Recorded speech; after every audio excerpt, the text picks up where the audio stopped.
मित्रों, नेता विपक्ष राहुल गांधी ने आज बड़ी मेहनत किया और दस्तावेजी सबूत के साथ चुनाव आयोग को एक्सपोज करने का प्रयास किया। मैं तो सबसे पहले प्रथम दृष्टया राहुल गांधी को बधाई देता हूं कि उन्होंने कुछ किया, तो वो कुछ करते नहीं। उन्हें पहली बार राजनीति करते हुए देख करके मुझे बड़ी खुशी हुई और मेरी खुशी हमेशा लिए कायम रहे। राहुल गांधी अपने इस काम पर कायम रहे, इस पर अडिग रहे। राहुल गांधी ने जो दिखाया वो बहुत दमदार नहीं था। वो सब लोगों को पता है, चुनाव आयोग को पता है, हमको पता है कि एक आदमी का 20-20 जगह नाम है और उसमें चुनाव आयोग दोषी नहीं है, क्योंकि चुनाव आयोग को हर तरफ से इन्हीं राजनीतिक दलों ने बांध दिया है। चुनाव आयोग को आधार से लिंक करने के लिए कोर्ट ने मना कर दिया, पैन कार्ड से लिंक करने से लिए राजनीतिक दलों ने मना कर दिया। तो अब आप एक बताइए कि चुनाव आयोग के डाटा को कहीं से ट्रेस करने का व्यवस्था नहीं होगा तो आदमी एक गली से दूसरे गली में नाम रख करके बना दे, इंटरलिंक तो होगा नहीं। अगर उसको आधार से लिंक कर दिया जाएगा तो जैसे आधार नंबर डालेगा पता चलेगा कि आपका पहले से है। यहाँ पीएफ का अकाउंट आधार से लिंक है, बैंक का अकाउंट आधार से लिंक है, मतदान पहचान पत्र आधार से लिंक नहीं है। और वो जो 4-4, 5-5 आधार कार्ड मतदाता पहचान पत्र दिखा रहे हैं, उसका वजह है लोगों में बेईमानी। चुनाव आयोग यहाँ कहीं दोषी नहीं है, क्योंकि मान लीजिए कि बीएलओ आया, मैं अपने घर में हूँ, बना जी बोलो राकेश सिंह परमार, पिताजी का नाम ये, घर का नंबर ये, बीएलओ ने मेरा नाम लिया, हस्ताक्षर लिया, फॉर्म भरा, वेरीफाई किया और चला गया। जब वो दूसरी गली में गया तो मैं दूसरी गली में खड़ा हूँ, हाँ जी बोलो राकेश सिंह परमार, मकान नंबर इतना, वहां भी वेरीफाई किया, तब भी चुनाव आयोग पकड़ नहीं सकता। यहां तो विधानसभा बदला हुआ था, मैं यूपी से बना लूं, मैं बिहार से बना लूं, तो कौन पूछ रहे? एक आदमी का 3 जगह से है, तो बेंगलोर से है, मध्य प्रदेश से है, महाराष्ट्र से और हमारे उत्तर प्रदेश से। उसमें चुनाव आयोग कहां है? उसको वेरीफाई करने की तो कोई सॉफ्टवेयर है नहीं कि वो नाम, नंबर, अब आपका नाम डाले तो वेरीफाई हो जाए। चुनाव आयोग में तो जाति भी नहीं डाली जाती, सिर्फ नाम डाला जाता है राकेश। आप लोगों को पता होगा राकेश सिंह परमार लिखने का अधिकार नहीं है, तो कैसे ट्रेस होगा? इन सब चीजों को देखने के बाद जो राहुल गांधी जी ने वो सबूत दिए हैं, उसकी जांच जरूरी है। और बिना जांचे मैं मान रहा हूं कि वो प्रथम दृष्टया सत्य है। मेरा नेता विपक्ष भारत सरकार में दूसरा पोजीशन माना जाता है, पक्ष के बाद विपक्ष ही है, और नेता विपक्ष लोकसभा में है। मैं उनके बात को अक्षरशः सही मान रहा हूं। मेरा कोई आधार नहीं है कि मैं राहुल गांधी जी की बात को गलत साबित करूं या गलत कहूं, क्योंकि मेरे पास चुनाव आयोग का एक्सेस नहीं है, या चुनाव आयोग जांचेगी कि वो गलत है कि सही है और वो अपना जवाब देगी। लेकिन राहुल गांधी के बात से एक बात तो स्पष्ट हो गया कि चुनाव आयोग के काम में कुछ ना कुछ गड़बड़ी है।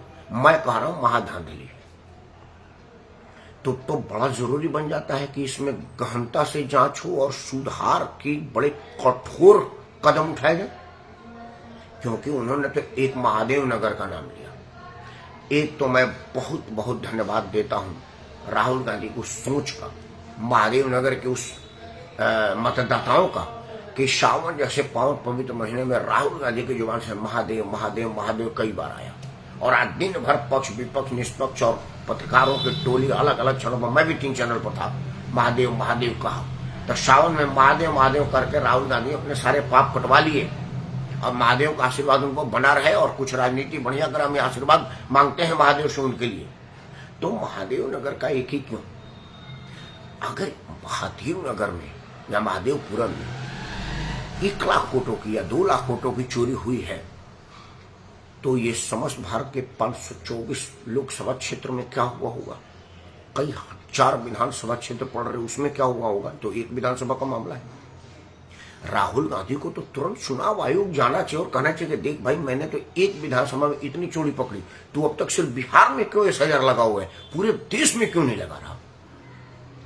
तुम्हारे पास संसाधन की कमी है तो देश भर में मेरे कार्यकर्ता है, मैं सबसे अपील करता हूं कि भाई चुनाव आयोग का मदद करो और घर घर जाकर के पहचान करो कि भाई तू कौन है, और चुनाव आयोग के लिस्ट को दुरुस्त करो।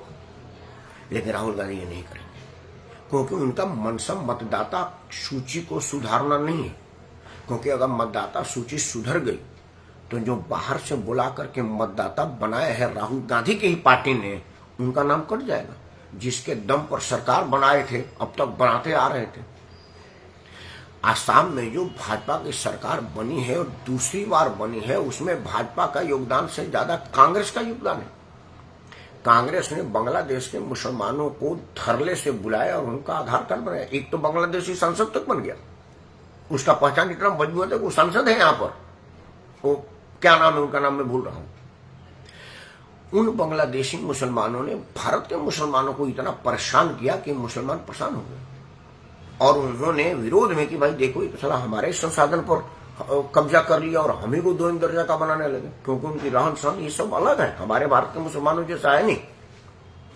तो मुसलमानों ने उनको खुल करके मतदान दिया और उस मतदान के आधार पर भाजपा ने सरकार बनाया और तब जाकर के सरकार भाजपा की बनी।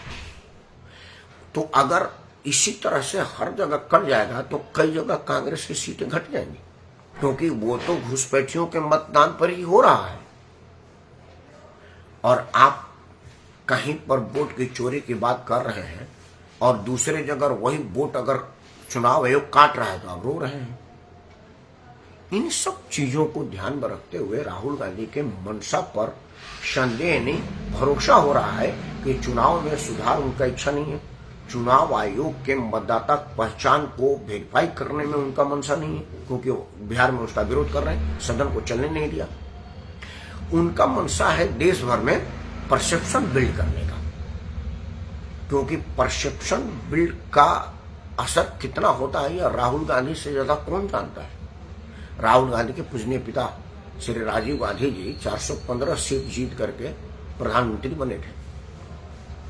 415 सीट भारतीय जनता पार्टी चुनाव भी नहीं लड़ती, उनके पिताजी जीत चुके थे। लेकिन एक परसेप्शन उनके विरुद्ध बना कि बोफोर्स तोप में दलाली ली गई है और राहुल गांधी के पिता इस बात की जानकारी रखते थे, क्योंकि उसका मेन दलाल क्वात्रोची राजीव जी के घर पे ही रहता था, सोनिया जी का करीबी था। वो तो कहते थे कि उनका भाई था। अब वो भाई था कि क्या था हमको इस बात की जानकारी नहीं है, लेकिन सोनिया जी के यहाँ रहता जरूर था, या तो पब्लिक डोमेन में है।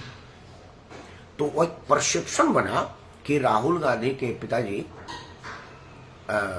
चुनाव बोफोर्स में दलाली लिए हैं, इस वजह से उन पर सरकार चलाने का दायित्व तो रहेगा नहीं और वो सरकार से हाथ धो बैठे। स्थिति इतनी खराब हुई कि अब तक वो सरकार नहीं बना पा रहे हैं, अब तक बहुमत नहीं लाए हैं एक परसेप्शन से। उसी परसेप्शन को राहुल गांधी नरेंद्र मोदी पर फिक्स करना चाहते हैं। उन्होंने बार बार प्रयास भी किया, कहा कि भाई चुनाव आयोग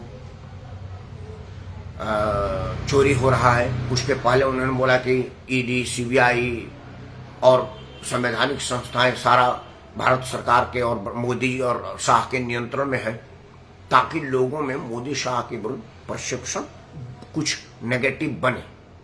लेकिन यह विश्वसनीयता का प्रश्न आ जाता है और विश्वसनीयता पे मोदी राहुल गांधी से कई गुना आ गए हैं, बल्कि मैं तो कहूंगा कि राजीव गांधी जी से भी आ गए हैं। इससे कहने से मुझे कोई मोदी का फॉलोअर या खासम खास मत मानिएगा, उदाहरण दे रहा हूं।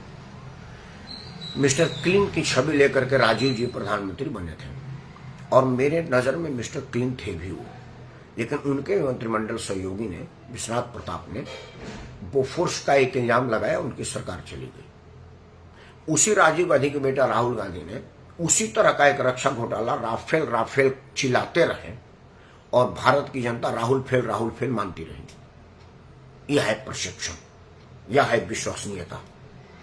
भारत के जनता पर नरेंद्र मोदी का विश्वास कितना मजबूत और अडिग है कि राहुल गांधी के बार बार चिल्लाने के बाद भी किसी को भरोसा नहीं हुआ कि नरेंद्र मोदी ने कोई दलाली ली होगी, कोई घूस ली होगी। हमारा चौकीदार चोर भी हो सकता है, जबकि चौकीदार चोर है कहते कहते थक गए, कोर्ट का अवमानना भी झेला, कोर्ट का डांट भी, फटकार भी मिले, लेकिन जनता नहीं मान पाई। जबकि एक बार बोफोर्स की बात आई और राजीव जी की सरकार चली गई। तो राहुल गांधी ने यह बात पढ़ा होगा कि एक जगह अगर रस्सी को भी रगड़ेंगे तो पत्थर में निशान बन जाता है, कुएं पर आप लोगों ने देखा होगा। तो ऐसे रगड़ते रहे, मोदी के चरित्र पर भी दाग लग जाएगा, निशान बन जाएगा। और यही उनका प्रयास है। अगर चुनाव और चुनाव आयोग के सुधार का प्रयास होता तो प्रेस कॉन्फ्रेंस के जगह चुनाव आयोग के पास जाते, क्योंकि मतदाता पहचान का कार्यक्रम, मतदाता शुद्धिकरण का कार्यक्रम, मतदाता एडिटिंग और डिलीटिंग का कार्यक्रम पत्रकार नहीं करते। कि उन्होंने पत्रकारों को बताया, पत्रकार के माध्यम से पूरी देश सुनी, पूरा देश नहीं करता। मीडिया पर आकर के बोल रहे हैं, यह मीडिया घराना नहीं करता, यह काम चुनाव आयोग करता है। और चुनाव आयोग के बुलाने पर नहीं गए। चुनाव आयोग का एक बयान आया है चीफ इलेक्शन कमिश्नर का कि हमने 2024 नवंबर में लिस्ट उनको दे दिया था, फाइनल लिस्ट हमने दिसंबर में दे दिया था, और अब 8वां महीना चल रहा है, 1 महीना में बचा हो जाता अगर राहुल गांधी की शादी नवंबर में हो गई होती तो। लेकिन उन्होंने अब तक चुनाव आयोग को डॉक्यूमेंट के साथ छोड़िए, सदैव भी मिलकर के नहीं कुछ कहे, और बार बार चिट्ठी लिखने पर जवाब नहीं देते और आते भी नहीं है, सिर्फ पत्रकारों के यहां बोलते हैं। तो उनकी मंशा आपको समझ लेनी चाहिए, हमें तो समझ आ रही है। अब बिहार में ही मामला है। बिहार में लिस्ट जारी कर दी गई, कमी है बेसी है, चुनाव आयोग पूछ रहा है कि अगर कोई कमी है तो आप आके बताइए। एक भी राजनीतिक दल चुनाव आयोग के पास नहीं गया। वो कोई 1 लिस्ट 2 लिस्ट निकाल करके पत्रकारों को बताते हैं, यूट्यूब पर वीडियो डालते हैं, फेसबुक पर लाइव करते हैं, लेकिन जिसको उसको डिलीट करना है, एडिट करना है, वहां नहीं जाते। तो आप मनसे को समझिए और राजीव गांधी के पुत्र राहुल गांधी के राजनीतिक भविष्य पर विचार करिए। लगातार फेल होते होते कहीं ऐसा तो नहीं कि उनका दिमाग फेल हो गया है, राजनीति भूल गए हैं। अगर वो राजनीति भूल जाएंगे तो यह देश भारत महान के लिए शुभ संकेत नहीं होगा, क्योंकि 150 करोड़ वाले देश में फेल विपक्ष नहीं चाहिए हमको। हमें ऐसा विपक्ष चाहिए जिससे सत्ता पक्ष परेशान रहे, घबराए रहे, रात में चैन से सो ना पाए कि अगर कहीं मैंने गहरी नींद में सो लिया तो राजीव गांधी का पुत्र राहुल गांधी सत्ता पर कब्जा कर सकता है। इतनी लोकप्रियता उसको देश में हुई है, इतनी सीटें उसके पास है।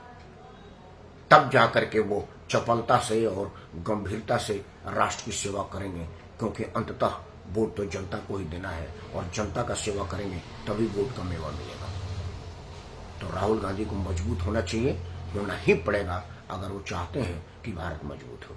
और भारत मजबूत होगा तभी अमेरिका को जवाब जाएगा, तभी अमेरिका हमसे घबराएगा, और तभी टैरिफ करेगा, क्योंकि कमजोर पर कहाँ टैरिफ लगा रहा है और कोई कमजोर उसको कहाँ बोल रहा है, हम ही है जो उनको जवाब दे रहे हैं। तो मित्रों, डोनाल्ड ट्रंप और राहुल गांधी दोनों का यह पत्रकार वार्ता निष्प्रभावी हो रहा है जब तक उसका कोई कंक्रीट डिसीजन नहीं हो जाता और कोई एविडेंस प्रूव नहीं हो जाता।